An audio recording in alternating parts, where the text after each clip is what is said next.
बिस्मिल्लाहिर्रहमानिर्रहीम। अमेरिका के अंदर एक लड़का रहता था। इसको बचपन से ही शौक था कि मैं बड़ा होकर टेनिस स्टार बनूं। ये अपने शौक को पूरा करने के लिए खूब मेहनत करता रहा और साथ ही टेनिस खेलता रहा। ये मुख्तलिफ गेम्स में जाकर हिस्सा लेता था ताकि ये अपनी सलाहियतों को बढ़ा सके। ये इन गेम में जाकर हिस्सा लेता तो इसको काफ़ी तजर्बा होता गया। लोग इसकी सलाहियतों को देखते ही दंग रह जाते थे। जैसे इसकी मकबूलियत में इजाफा होता गया और ये दिन ब दिन अपनी गेम को तरक्की की ऊंचाइयों पर लेता गया। ऐसे करते करते ये डिवीजन लेवल तक गेमें खेलने लगा और इसकी मकबूलियत में इजाफा होता गया। ये नेशनल लेवल पर गेमें खेलने लगा। जब ये नेशनल लेवल पर भी मशहूर हो गया तो ये अमेरिका का इंटरनेशनल प्लेयर बन गया और ये एक ऐसा कामयाब प्लेयर बन गया जिसकी पूरे अमेरिका के अंदर बातें होने लगी और ये अब एक कामयाब अमेरिका का नंबर 1 टेनिस स्टार प्लेयर बन चुका था। ये पूरी तरह से अवाम के अंदर बेहद मकबूल हो चुका था। इसके चाहने वालों की तादाद में दिन ब दिन इजाफा हो रहा था। लोग इसको देखते ही दाद देने लगते कि किस तरह ये हमारे मुल्क का नाम रोशन कर रहा है। ये तो आम सी बात है कि जब आप किसी फील्ड के अंदर कामयाब प्लेयर बन जाते हैं तो आपके चाहने वालों की तादाद में भी इजाफा हो जाता है। एक बार ये काफ़ी बीमार हो गया और बीमारी की वजह से इसे हस्पताल लाया गया। डॉक्टरों ने जब इसका मुआयना किया तो मालूम हुआ कि इसे खून की कमी है। फिर इसके लिए खून का बंदोबस्त किया गया और इसको खून लगा दिया गया और ये घर वापस आ गया। कुछ दिनों बाद इसने दोबारा सोचा कि क्यों ना मैं जाकर अपना टेस्ट करवा लूं। ये वहां पर जाकर अपना टेस्ट कराने लगा तो इसे मालूम हुआ कि इसे जो खून लगाया गया था वो एड्स वाला था और इस खून के लगने की वजह से इसे भी एड्स की बीमारी हो गई है। ये मुख्तलिफ डॉक्टरों के पास जाकर इलाज करवाता रहा पर इसे एड्स से छुटकारा नहीं मिल रहा था। अब ये बिस्तर मर्ग पर आ गया तो इसे दुनिया भर से इसके चाहने वालों के खतूत आने लगे। एक दिन इसे एक ऐसा खत मिला जिसके अंदर इसके एक फैन ने लिखा हुआ था कि मैं यही सोचता रहता हूँ कि खुदा ने आपको इस खतरनाक बीमारी के लिए क्यों चुना होगा। जब इसने ये खत पढ़ लिया तो इसने अपने इस फैन को खत का जवाब देने का सोचा।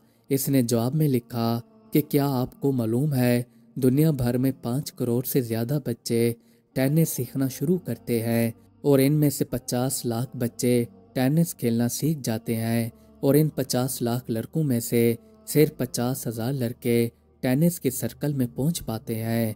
इन 50,000 लड़कों में से सिर्फ 5,000 लड़के डिवीजन लेवल तक पहुंच पाते हैं।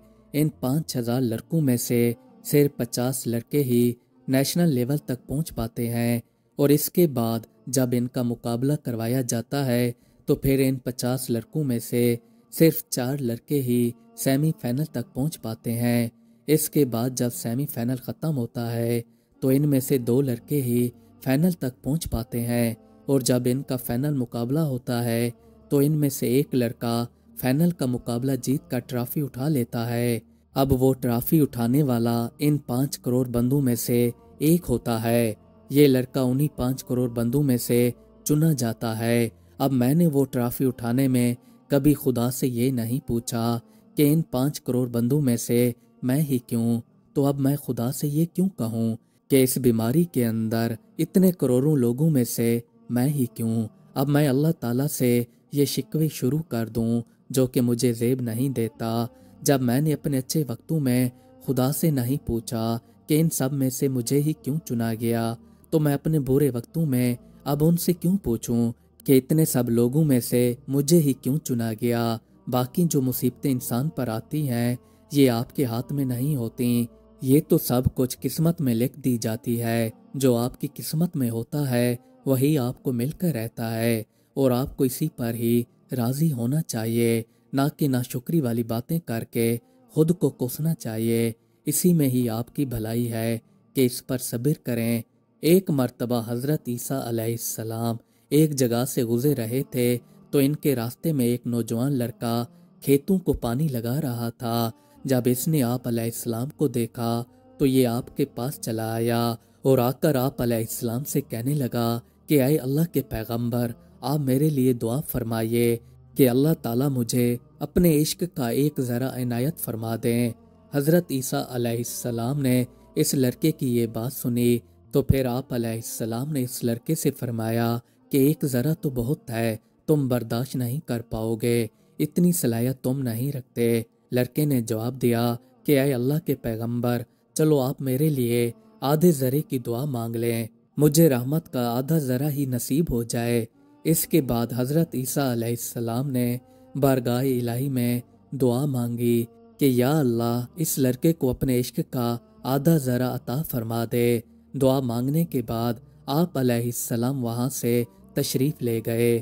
کچھ عرصے بعد آپ علیہ السلام کا اس راستے سے گزر ہوا تو آپ علیہ السلام نے لوگوں سے اس لڑکے کے بارے میں پوچھا تو انہوں نے بتایا کہ وہ تو دیوانہ ہو گیا ہے اور پہاڑوں پر چلا گیا ہے۔ یہ سننے کے بعد آپ علیہ السلام نے دعا کے لیے ہاتھ اٹھائے کہ اے پروردگار، میرا سامنا اس لڑکے سے کر دیں، آپ میری اس لڑکے سے ملاقات کرا دیں۔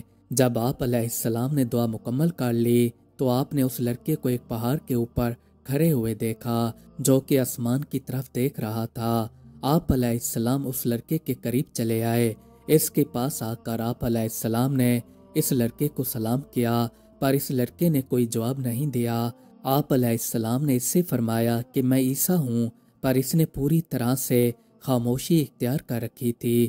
اسی دوران حضرت عیسیٰ علیہ السلام پر وحی نازل ہوئی کہ اے عیسیٰ، جس کی دل میں میری محبت کا نصف ذرا موجود ہو وہ کیسے انسانوں کی بات سن سکتا ہے؟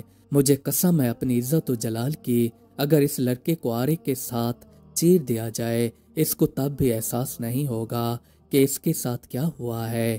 اللہ تعالیٰ کا عشق کوئی عام چیز نہیں ہے، یہ تو وہ چیز ہے جب کسی انسان کو ہو جائے تو بس وہ اسی میں ہی کھو جاتا ہے۔ اس میں اتنا لطف ہے کہ آپ اپنی زندگی اور آخرت دونوں کو سنوار لیتے ہیں، آپ اللہ تعالیٰ کے پیاروں میں شامل ہو جاتے ہیں۔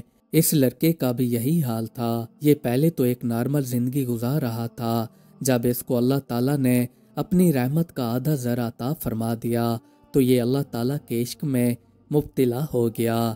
اس کو یہ تک معلوم نہیں تھا کہ کون اس کے پاس آ کر ٹھہر جاتا ہے اور کون اس کے پاس سے گزر کر چلا گیا ہے۔ جو لوگ اللہ تعالیٰ کی رحمت حاصل کر لیتے ہیں وہ اس دنیا اور آخرت دونوں میں کامیاب ہو جاتے ہیں۔